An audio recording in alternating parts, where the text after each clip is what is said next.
School-based vaccination rollout gisugdan karong adlaw sa Bukirang Barangay sa Sinsin sa Dakbayan sa Sugbo.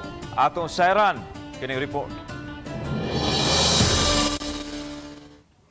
Buntag pa lang nangabot na ang mga ginikanan ug mga tinun-an sa Sinsin National High School diin ipahigayon ang orientation ug ang vaccination sa mga tinun-an. Kini isip pagpangandam sa pagsugod na sa limited face-to-face classes sa Mayo 16.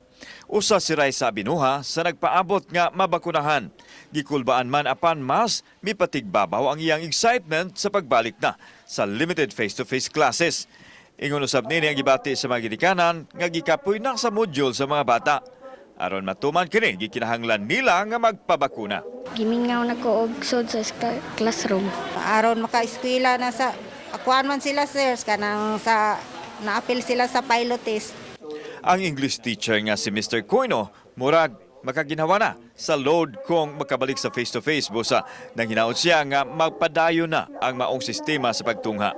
Sa module good sir, mas doble ang workloads kay magkuwampa ka, mag-check pa ka sa papel sa mga bata.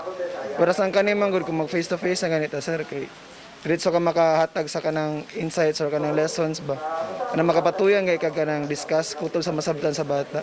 Ang Sinsin National High School ug ang elementary school na apil sa 3 kamatunghaan isip pilot school sa face-to-face classes. Ilang gihangop nga giadto sila sa Cebu City LGU aron sayo na lang mabakunahan ang ilang matinun-an.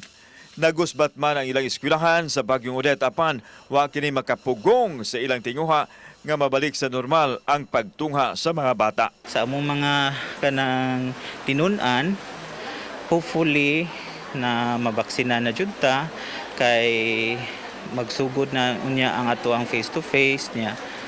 Kailangan ready na jud ang tanan. Ang mga parent actually sir positive sila no nalipay ra sad ko after sa orientation na mo gapon because ganahan na jud sila sir nga mag face to face but dili ba ta ka face to face kung walay vaccine nilang mga anak. Ako mensahe sa mga inanog sa mga bata na magpabaksin na ta. So kani siyang baksin dako kan sigtabang para mahumana ang atong pandemya. Kauban si Cleofer Lumayag, ako si Alan Domingo. Balitang Bisdak.